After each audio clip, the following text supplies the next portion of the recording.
mendengar beberapa kisah pengusaha sukses di dunia. Tapi tahukah pemirsa bahwa ternyata untuk meraih kesuksesan tidak harus dengan uang yang besar. Dibutuhkan tekad kuat, kemauan untuk maju, usaha tak kenal lelah, disertai dengan ide-ide sederhana dan inovatif. Plus doa kepada Tuhan, niscaya seseorang bisa meraih kesuksesan. Dan kali ini, On The Spot akan merangkum beberapa kisah mereka dalam orang-orang sederhana yang sukses.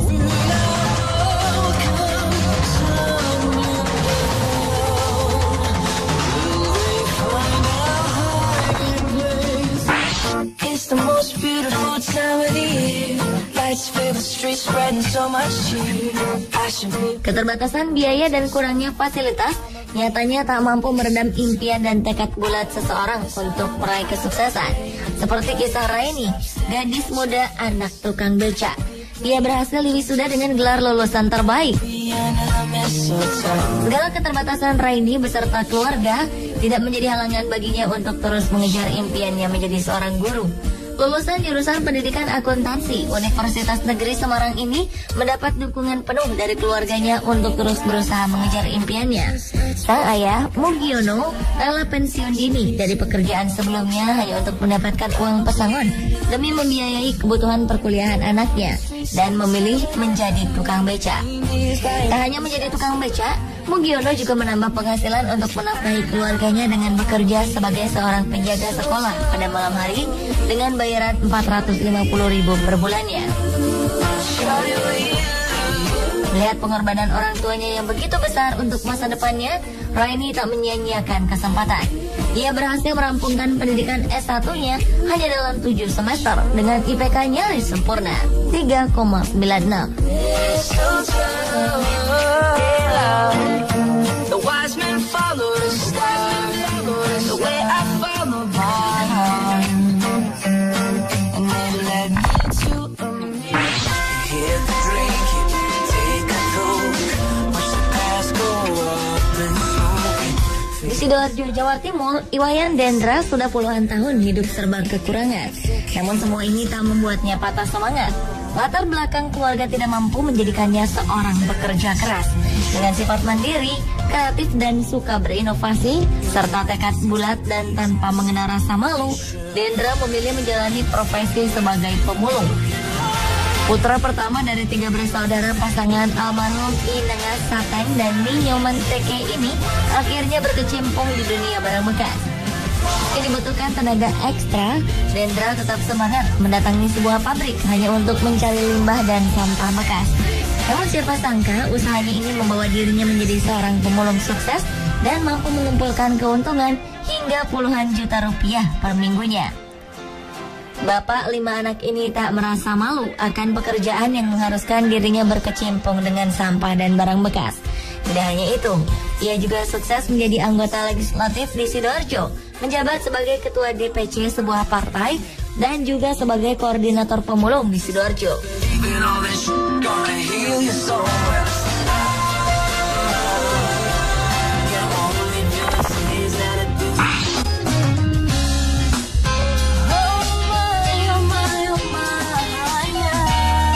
Bagi Anda pecinta Harry Potter tentu tak asing dengan sosok J.K. Rowling.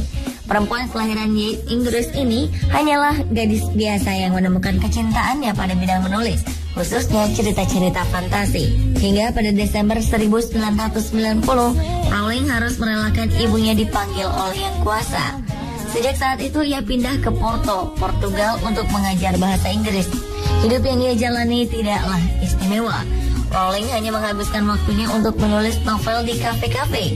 Rowling muda bahkan sempat didiagnosis menderita depresi klinis dan sering mencoba untuk bunuh diri lantaran kisah asmaranya yang kandas. Dan dengan perpaduan bakat dan tekad, ia mampu untuk melewati semua tekanan yang ia alami. Kini berkat kesuksesan novel-novelnya, ia hidup sejahtera. Siapa sangka berawal dari kecintaannya dalam menulis, mampu membuat Rowling menjadi kaya raya. Kini hartanya mencapai 1,1 miliar dolar atau sekitar 13 triliun rupiah. Dan telah mampu menjual lebih dari 400 juta buku. Oh yeah, oh.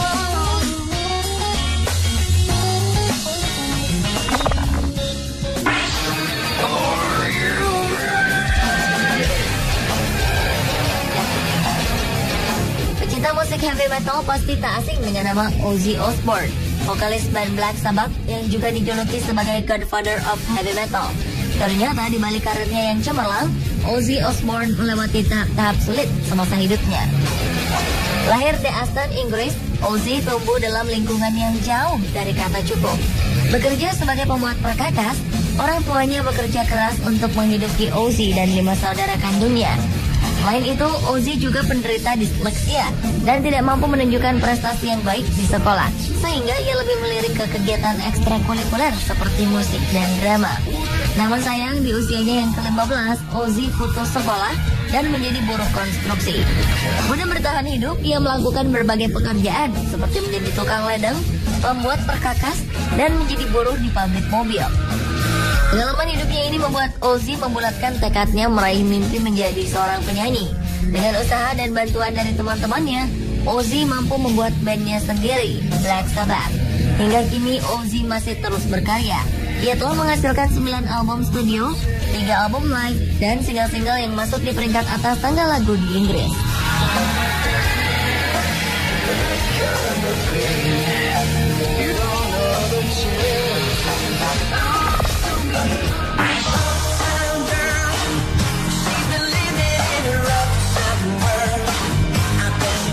Anda pernah mendengar kata tip X? Cairan putih yang mudah kering ini menjadi alat tulis wajib para pekerja yang berkecimpung dalam bidang menulis. Alat ini mempermudah pekerjaan Anda tanpa harus mengetik atau menulis ulang saat Anda melakukan kesalahan. Gagasan awal munculnya tip X ini berawal dari seorang perempuan bernama Betty Graham yang bekerja sebagai sekretaris. Pada 1951, Betty bertugas mengetik dokumen-dokumen penting dengan menggunakan mesin tik. Tak jarang Betty melakukan kesalahan dalam mengetik yang mengharuskannya mengulang semuanya dari awal.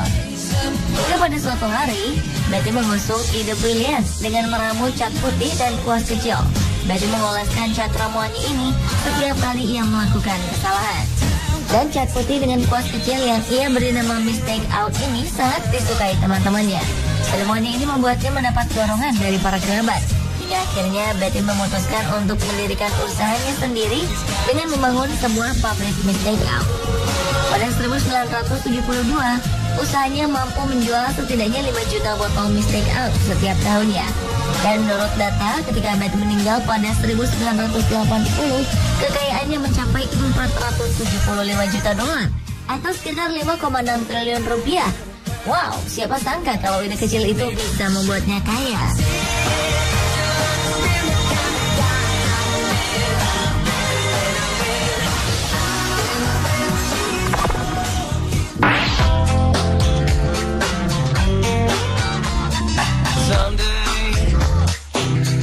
Rockefeller lahir di Richford, New York dan memiliki 5 saudara. Keluarganya hidup sangat sederhana. Ayahnya adalah seorang pedagang keliling. Rockefeller kecil sering berjualan permen, bahkan menjadi pembantu di rumah para tetangganya. Setelah lulus dari bangku sekolah, Rockefeller mendapat pekerjaan di perpustakaan dengan penghasilan hanya $50 per 3 bulan atau hanya sekitar Rp600.000 pada saat itu. Di usianya yang masih sangat muda, Rockefeller merupakan pekerja keras. Ia selalu berpikir matang-matang sebelum bertindak. Setelah beberapa kali bekerja serabutan, ia akhirnya memiliki pekerjaan tetap sebagai asisten penjaga toko. Dan dengan tekad kuat untuk maju, ia memilih untuk mendirikan usaha bersama temannya, Maurice B. Clark. Keduanya membangun usaha kilang minyak yang dikerjakan secara manual bersama-sama dengan 2 karyawannya.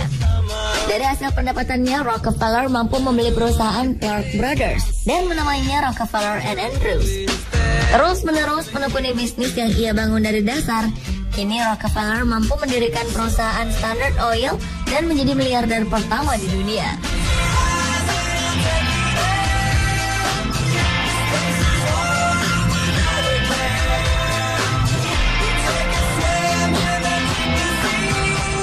Pemirsa, itulah beberapa kisah sukses orang sederhana versi on the spot. Halangan dan rintangan bukanlah alasan untuk kita berhenti dan menyerah. Disitulah tekad kita diuji. Jika orang lain bisa mewujudkan mimpi, sudah pasti kita juga mampu meraihnya.